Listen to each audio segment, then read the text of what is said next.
But we're worth it. I think that that's really kind of the message that we need to give as business people around the state.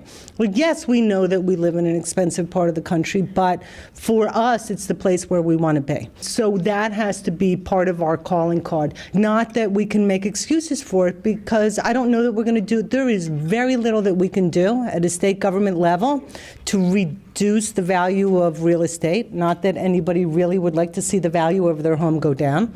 The administration has worked incredibly hard to get a handle on real property taxes. That's one of those things that bothers everybody in the state. We just came out with numbers this week that for the 4th year in a row, we are maintaining property tax levels at an increase of 2% or less a year. Given the fact that they were increasing at somewhere between 7 and 10% a year for the years before that, it's a great achievement, but we still can't stand here and say your property taxes are going down. I just would never want to put anybody in that position. But what we can say is that they're stable. And so that's a really good thing, too. And so even as we look at all of the giant companies that we've helped around the state over the course of the last year, everything from the big Seaport Mall that you see when you drive over the Garden State Parkway, and you look, if you're going south, off on the right to the body of water that used to be unnaturally green, that now looks like life may be able to survive in there. There will be a big mixed-use development over the course of the next several years. That's a big project that's going on. We have big projects going on all over the state, but I never want you to think that it means that we're not paying attention to the smaller businesses that are, after all, the bread and butter of our state. So the EDA, even though we're in the paper all the time for the big incentives, we have a huge range of programs for small to medium-sized businesses. On the medium-sized businesses, we have direct lending that we do on our own. We have partnerships with 40 different financial institutions under which we both participate in loans and guarantee loans for businesses. They have proven to be really great. In the time since we've started recovering from the Great Recession, we found that commercial banks had naturally contracted the money that they had out on the street. And so what we heard from small businesses was that that access to capital was a real problem for them. We are not in the business of competing with banks, but what we did want to do was serve as an adjunct to them to help mitigate the risk. And so by participating in loans and by guaranteeing loans, we think that we've gotten our local banks much more comfortable with putting money out on the street for small businesses. So I think that's been a real success. For companies even smaller than that, that are in the technology business, whether it's life science or other technology, we have this amazing program called again, a horrible name, the Technology Tax Certificate Transfer Program, or the NOL program. So if your business is running at a loss still, if you are one of those up-and-coming businesses where you have losses, not yet profits, but you have a certain minimum number of employees, you can actually take your net operating losses and basically sell them back to the treasurer for cash.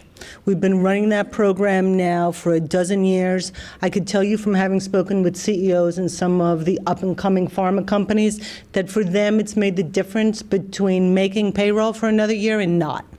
On average, every year we help somewhere between 55 and 60 companies. They've been averaging grants of just about $1 million a year. That's been incredibly successful. And just in the past year or so, the governor signed into law the Angel Investor Tax Credit Program for companies even smaller than that, that are at the angel investor level, one of those very early levels where we want to make sure that everything we can do to encourage private investment in companies as an attractive way for these companies to get financing. What it does is it permits anybody who makes an investment in one of these small companies to take a tax credit, not a tax deduction, a tax credit equal to 10% of the total investment. And you could do it whether you're an individual, whether you're a trust, whether you're a small corporation, or frankly, whether we even made foreign direct investors eligible for those tax credit programs. So we just finished running our first year under that program, and we made awards to 181 investors, totaling about $7 million in tax credits. We have a maximum of $20 million per year in that tax credit program. So we think as people start to learn more and more about it, that it will become more and more popular. We give a whole range in tech world of assistance to small tech companies. Everything from our commercialization center that's right up the road on Route 1, where we provide lab space for these nascent companies at below market rates for a certain number of years to help them grow. We provide them with mentoring while they're there so that we have business people in residence to help these amazing brains that come up with great products figure out how to form a company around it. We have also on that site graduated some of our companies out of the commercialization center into their own space, and it's so heartwarming to see them grow there. We have also set up different programs for tech companies. What we heard pardon me, from both the guys with the money and the guys with the great idea were that they didn't know each other. So the woman who runs my tech sector said, let's set up speed dating. So we set up what we've called the Founders and Funders events. We've run it 3 times last year.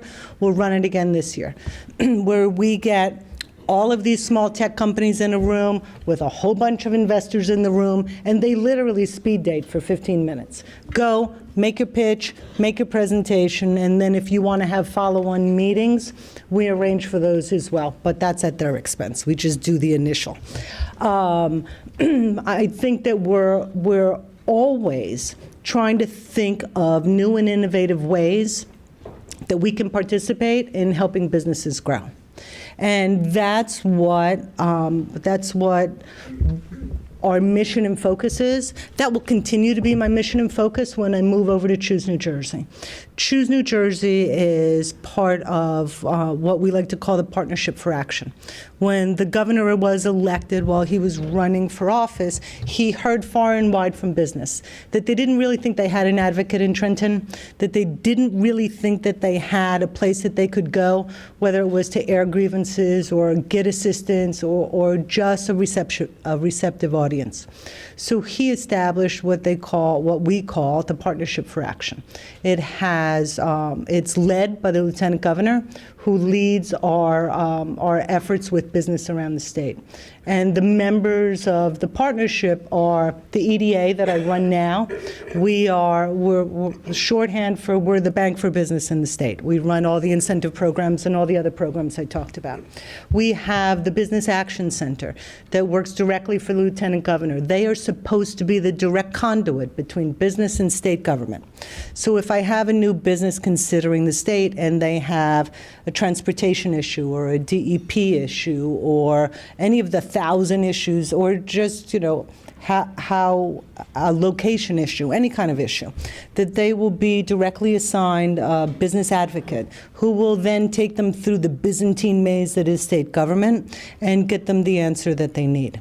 We then also have a new member of the partnership that's the Secretary for Higher Education.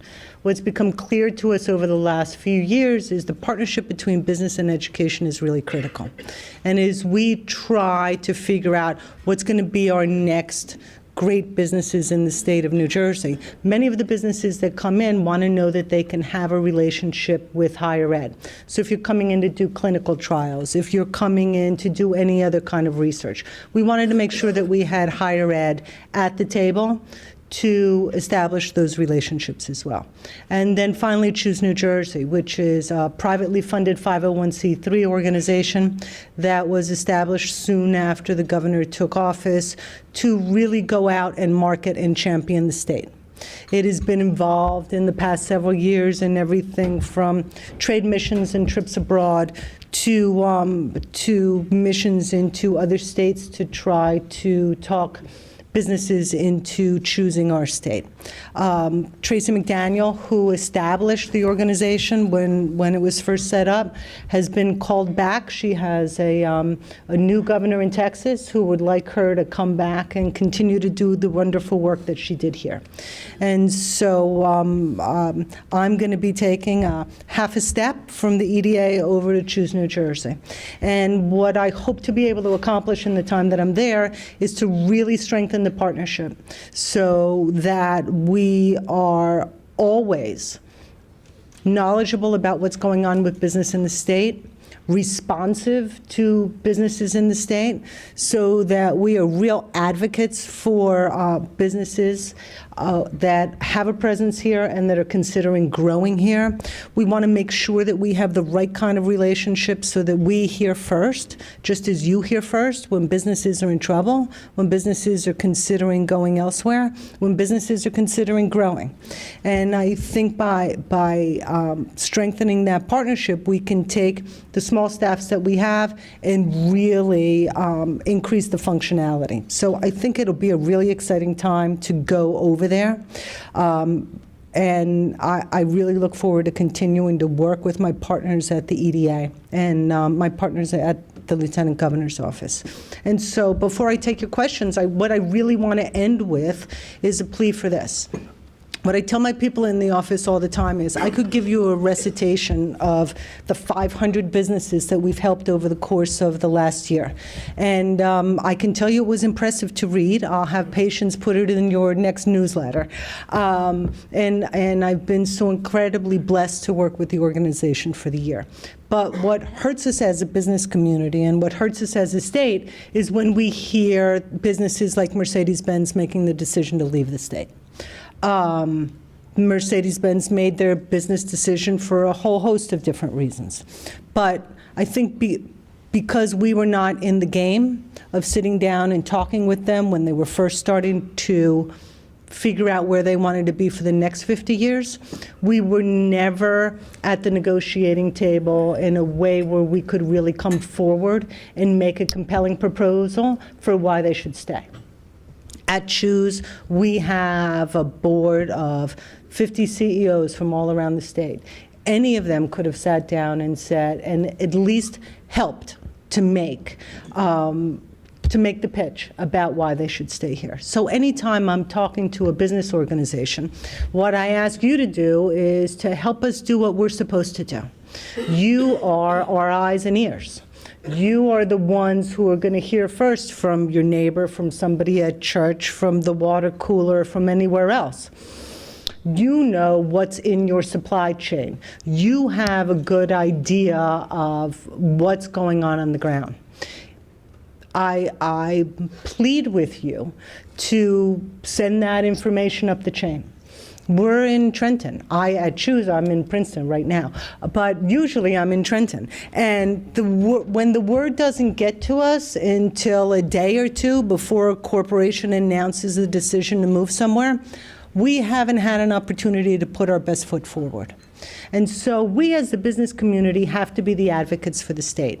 It is so easy to buy into the negative stories. Everybody at some point likes to complain. It seems to be the way of the world right now, to write negative stories, to read negative stories, to complain, to have a negative opinion. Everybody can have a negative opinion and publish it these days. What's harder to do is to be a champion and an advocate. But if we're going to keep our businesses, if we're going to grow our businesses, if we're going to continue to strengthen our state, we have to be the champions. We have to have the passion for it. We have to be the advocates. We have to say, we're expensive, but we're worth it. So I'm happy to take any questions that you have now. See, you're expensive and worth it, even though the hair product may not work for you right now.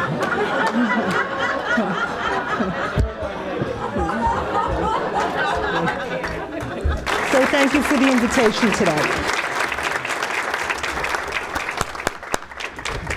Thank you very much, and I have no doubt, having known Michelle now for the last 15, 20 minutes, any barriers in front of her will be knocked over pretty easily before she gets to what she wants. So I would not bet against her at all.